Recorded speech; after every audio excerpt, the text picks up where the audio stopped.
welcome back to Wix Fix. I hope you're having a fantastic day. In today's video, I'm going to show you how to create these collapsible sections inside of Wix with a little bit of Velo. This is perfect if you want to create your own custom FAQ section where you can add your own custom designs. Or it's also perfect if you want to create a multi-step process on your website for your users and you don't want to display everything right on the site. Now this example was actually created by Wix. However, we're going to be building it out a little bit differently and we're also going to be improving it. So be sure you stick around to the end to learn how to build this. And before we get started with the tutorial, I do want to mention that we are on the road to our first 5,000 subscribers. At the time of recording this, we're not quite there. So if you are new around here or you've been around for a while, I really want to ask you to subscribe to the channel if you haven't already. It really would help out a lot. But now let's get back into the tutorial. In Wix's version, they used just plain container boxes. However, we're going to be building it with strips because I feel like strips are one of the most underutilized elements in the Wix editor.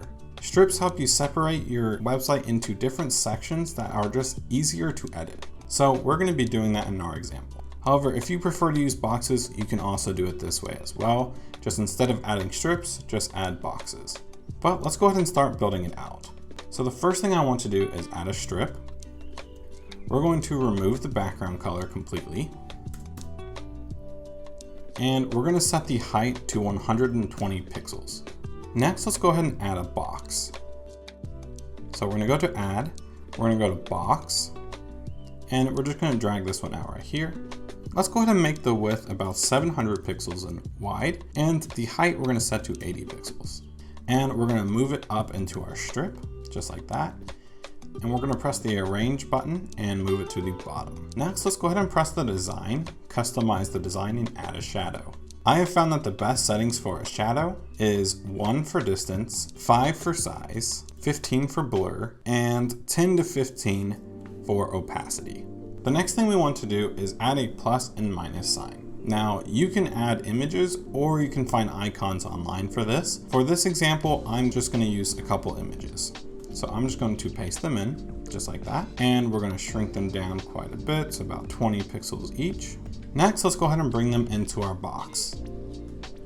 We're going to put the plus sign there first, and we're going to put the minus sign there second.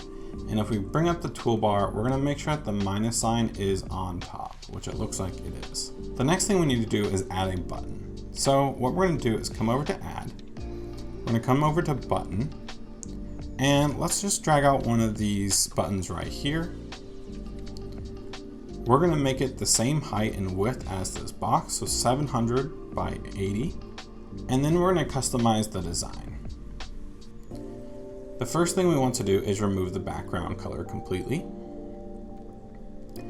Next, let's go ahead and set the font to be Poppins Bold.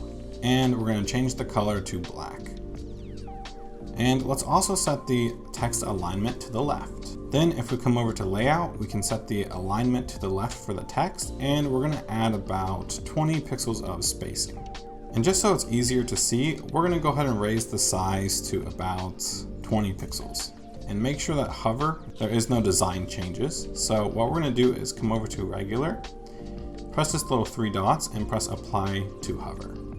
So now on hover, there is no design changes.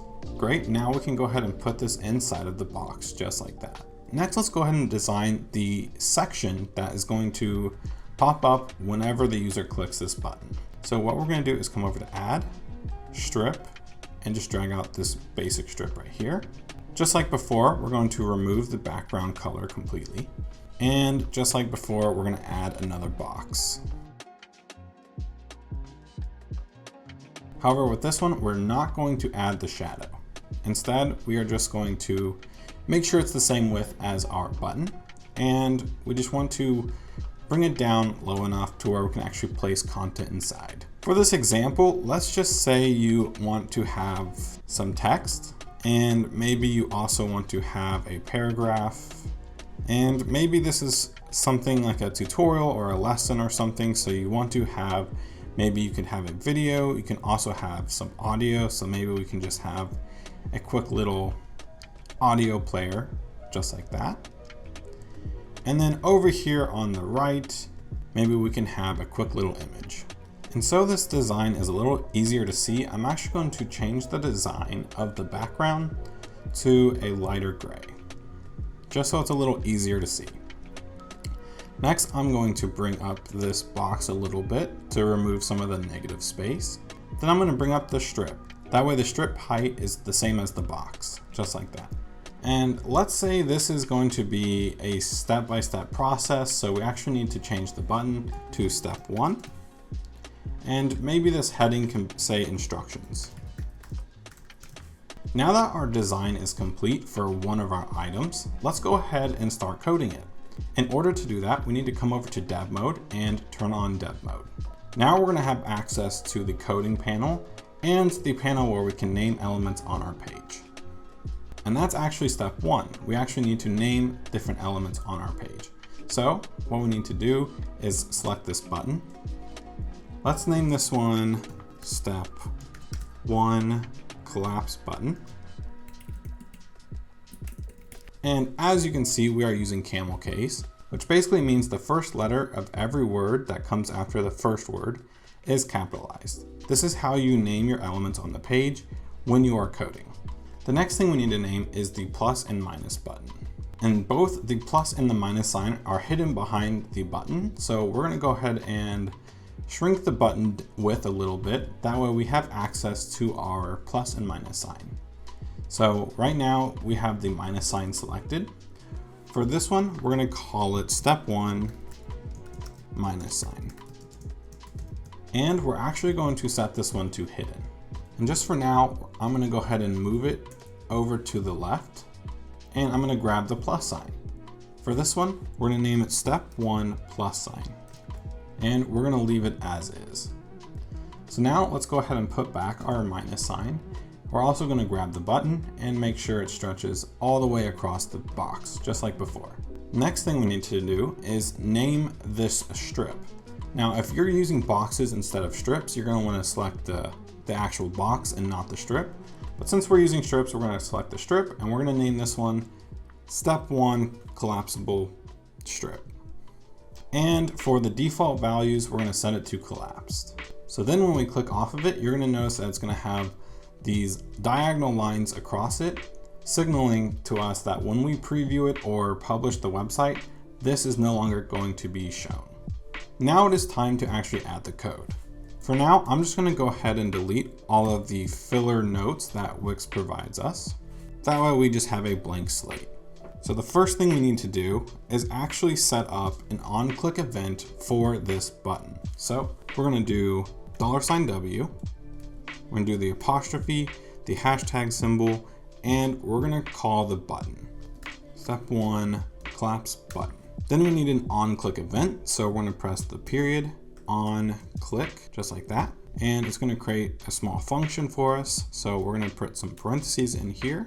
We're going to go on the outside of the parentheses we just created, do an equal sign, a greater than sign. Then we're going to put some curly brackets and press enter. Now in here, what we need to put is toggle box, parentheses. Then we're going to do the $W, apostrophe, hashtag symbol, and we're going to call the strip. Then we're going to go on the outside of the parentheses right here, press a comma, and then we're also going to do another $W, apostrophe, hashtag symbol, and we're going to call the plus sign. Then once again, we're going to go to the parentheses outside the plus sign, press comma, and now we're going to do the same exact thing for the minus sign. $W, apostrophe, hashtag symbol, and step 1 minus sign. Then we're going to go to the end of the line and add a semicolon. And we're going to go to the end of this one right here and add another one, just like that. Now, what we need to do is tell this code what to do with the toggle box. So we're going to go down a couple lines, and we're going to tell this function toggle box what to do. Because as you can see right here, it is highlighted red because there is no function called toggle box yet. So what we're going to do is create a function. We're going to name it toggle box. Now we're going to add some parentheses. We're going to say box element plus sign, minus sign. And now we're going to go to the outside of the parentheses, add some curly brackets, and press enter. Then what we're going to do is set a constant. So we're going to do a const is collapsed equals box element collapsed. Now we're going to do an if else statement. So if is collapsed, then we want something to happen. So we're going to add some curly brackets and we're going to say plus sign equals hide, minus sign equals show, and box element dot expand. Now we need an else statement. We're going to go down a line, press else.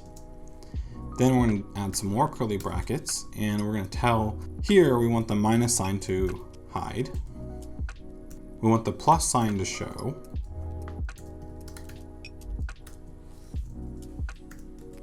And we want the box element to collapse. Now let's go ahead and press preview and see if it works. So as you can see, it is working. But now that we have step 1 complete, now let's go ahead and add a couple more steps. So what I'm just going to do is copy this top strip. We're going to bring it down right underneath step 1 and change the button from step 1 to step 2. Then I'm going to copy this instructions down and we're going to bring it down right below step 2. And we're going to do this one more time for a step 3. And before we start coding, we need to make sure all of these elements are named correctly. We're going to come back into dev mode. Up here we use step 1 collapsible button. So I'm just going to copy this. I'm going to come down to step 2 button, paste it in, but then change step 1 to step 2. Then what I'm going to come over here and do is grab the minus sign. We're going to do step 1 minus sign, and we're going to change this one to step 2 minus sign. And we'll go ahead and do this for step 3 as well. And we'll go ahead and name the button as well. So step 3 button. Now let's go ahead and grab the plus sign. We'll do step 2 plus sign.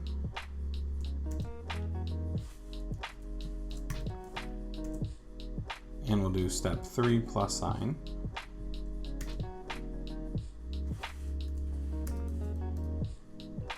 And for the minus sign, let's just make sure that they're all hidden. So now what we can go ahead and do is make sure that everything is in place for each one of these. And now let's just name these sections right here. So we're going to grab this strip. This one's step 1 collapsible strip. This one's going to be step 2 collapsible strip. And this one is going to be step 3. Now, in order to make this work, inside of here, what we need to do is copy this code. We're going to press enter and do this 2 times. And anywhere that it says step 1, we need to do step 2 for each one of these. And then for step 3 collapsible box, we need to do that here as well. Which right here, it's showing a sign that we didn't name this one correctly. So we're going to come over to the button and make sure that this one is set to step 3. Okay, now when we preview it, here's what we're going to have. And sometimes when you do this, for some reason the editor can pretend that there is extra space, especially if these collapsible sections are too long.